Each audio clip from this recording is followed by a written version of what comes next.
Sun Devils have a tough one tomorrow night in Salt Lake City against Utah, coming off the bye. And here to talk about it with us, the head coach of the Arizona State Sun Devils, as he joins us every week, Kenny Dillingham. Kenny, Coach, good morning. How are you? Getty. Phenomenal. How are y'all? We're doing well. We got, obviously, the big update on the availability report last night was Sam Leavitt being downgraded from probable or questionable to doubtful. I know it's a sticky situation, and I know you've given the information to the Big 12 as required. Is there any further information? Is there any chance that could move in a positive direction? I mean, it's an accurate, reporting. Like we're going to be honest with that. So, so it's accurate. Sam's been battling something going back to Baylor. He's been fighting, fought through TCU game. Sam does everything he possibly can to try to come back and play in football games here. He's the ultimate competitor. He's gone to rehab. He's gone outside to rehab. I mean, he's done everything he could do to get back. Bye week was good for him to get kind of back. And then, this week it just didn't feel as good as we wanted to, leaving Wednesday's practice. So I think that's an accurate deal. I'll be shocked. I mean, if he plays in the game, it'll be a mini miracle. I'll be absolutely shocked. I think this is the best thing for him in the future season, but we'll know this morning, this afternoon, final what it is when he comes in this morning and how he feels. But this is nothing new. This is something that's been going on, and Sam's been working his butt as hard as he can to get better and to be able to play in the game. But at the end of the day, we got to protect people from people. Yeah. All right, so if Jeff Sims does play, he's got a lot of experience. How does he win this game for you, Coach? Yeah, I mean, he makes explosive plays, which is what he's done early in his career. My first game at Florida State, I lost to Jeff Sims as the offensive coordinator in his first game in college football. And so now I'm on his side, and the game plan is not changing. We got a lot of confidence in Jeff. Jeff could have gone to a lot of places after this season and been a starting quarterback. And he said, no, I want to come here. I want to be in this system here. I like it here. I enjoy it here. I'm going to get my opportunity. And this is his opportunity. And I'm excited for him. I mean, that's the one thing I can say is I'm excited for him. I think our football team's excited for him. I think our football team is going to play as hard as they possibly can for him. Kenny Dillingham, the head coach of the Arizona State Sun Devils, our weekly guest here on Bickley and Marotta Mornings. After the TCU game, obviously there was a lot of talk, and I know you fielded a lot of questions about red zone efficiency on offense. How have you seen maybe some improvement in that area in the 2 weeks since that game, Coach?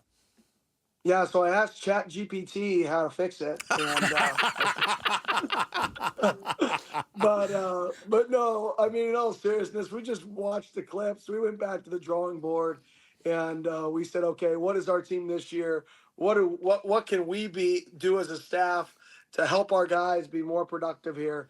And so we have a plan for short yardage and goal line to be just a little bit more creative. I don't know if our creativity. My creativity has been good enough at times. So I think we're just going to be more creative in those situations and then let our guys be players, which they are. Your defense the past couple of games has really kind of grown in the games, and you really threw Sawyer Robertson, Josh Hoover out of rhythm during the past two victories. Now you're facing an offensive line. They got a couple of monstrously good tackles who are NFL prospects. How do you win that battle?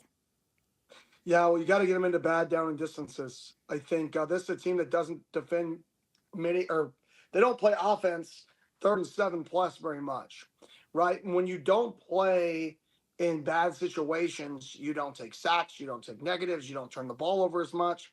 So we have to find a way to get them behind the sticks. And if we can find a way to get them behind the sticks, we can either force them to run the ball on 3rd and long and hopefully get off the field, right? Or we could get them in situations that they haven't played football in very much. And so I think for us, we got to find ways to get them behind the sticks, but their system, their quarterback, everything they do is designed behind not staying behind the sticks. So that's the toughest task. In terms of the offense, again, Coach, earlier conversations we had after the first couple games about spreading the ball around, I think that problem has been worked out. A lot more people involved in the passing game, but Jaron Hamilton getting a long play, an explosive play in the game against TC, that 44-yarder, after he had drawn some pass interference calls earlier. How good did it feel to get him on track with that big playability that he has? Yeah, that was his first catch in college football. And so for that to be the catch was pretty big. And he got defensive holding on it as well. Yeah. He didn't just catch the ball, he fought through a hold. So even if he dropped it, it still would have been a productive play. And so to get him kind of confident that he can make that play in game, I think hopefully can spur some more momentum for him. So I think that was definitely one of the huge positives of the game because he's definitely a dynamic playmaker.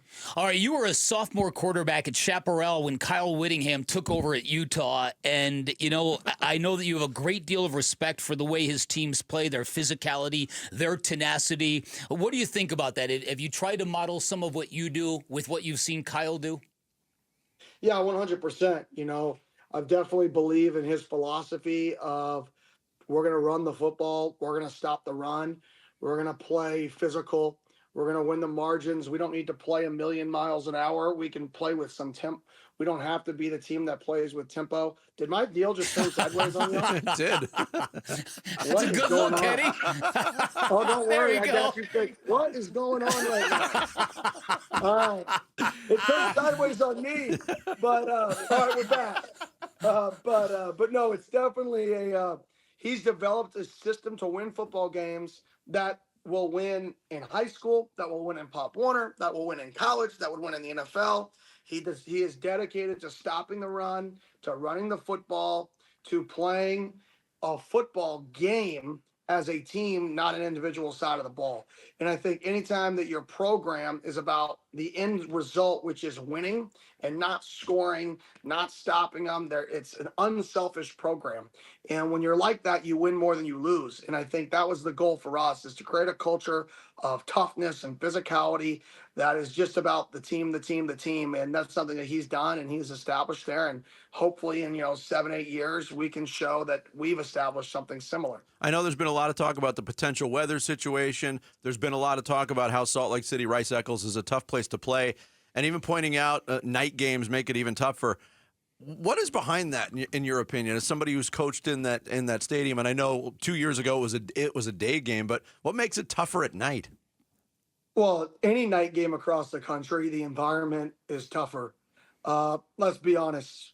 Football, what do people do before the game creates them to be louder, right? Yes. At night. Right. That's just part of it. So 11 a.m. kickoff, a little more difficult to get hype if you're a fan. 7:15 kickoff, all right, well, it's on. And then it's under the night. You've been waiting all game. You've been waiting all day. You've watched all these other games happen. So it's a great environment in general. It's even better environment at night, just like most stadiums. And they have a lot of success there at night. And so it's going to be, like I told our guys, it's a really, really good challenge for us to go out there and play our best football. Like, at the end of the day, football's simple. Like, block people, tackle, defeat blocks, and keep the ball or get it back. If you do those things well, you usually win a football game. Rain, snow, sleet, wind, night, day. Do those things, and nobody else but us has control over those things. I know you're in full-blown game prep mode, and I know you don't like to look backwards, but I'm not sure if you saw Scat last night for the Giants. I see the framed jersey of Bo Nix behind you. This is a great lineage of players that you are creating. What kind of pride do you feel when you watch Scat do what he did last night? I actually FaceTimed, me and Scott FaceTimed this morning right before I got into work. Well, he FaceTimed me at like 5:45 a.m. my time. I was awake, so it was good. But it's awesome. I mean, just to see a kid live out his dream, right? College, and I get it. It's winning, it's losing, it's all of that. But the most joyful moments are getting to see a kid like Scat live out his dream. Like, legitimately, you get to see a kid live his dream. And there's nothing more exciting to a coach, in my opinion, than when you get to see those guys truly live out their dream. That's great. Because that's what it's about. Yeah. That's great. Kenny, as always, thanks for the time. Best of luck against Utah. We'll talk to you next week. Good luck, Kenny. I appreciate it. Go Devils. Thanks. Kenny Dillingham, head coach of the Arizona State Sun Devils. He joins us every Friday pregame. And the headline there, a minor miracle for Sam Leavitt to play in this game. So it's Jeff Sims. And that's interesting that's what he said about his first game. coaching against Jeff Sims. That's crazy. That's mind-boggling. That really is. It's mind-boggling. Because that was several stops ago Yes, for it Kenny, was. and Jeff Sims is Yes, still it playing was. college football. So it sounded like not a sickness. Mini miracle. Mini miracle for him yeah. to play in the game. And, Well, and for Kenny to say it's something that Sam's been dealing with for a couple games now.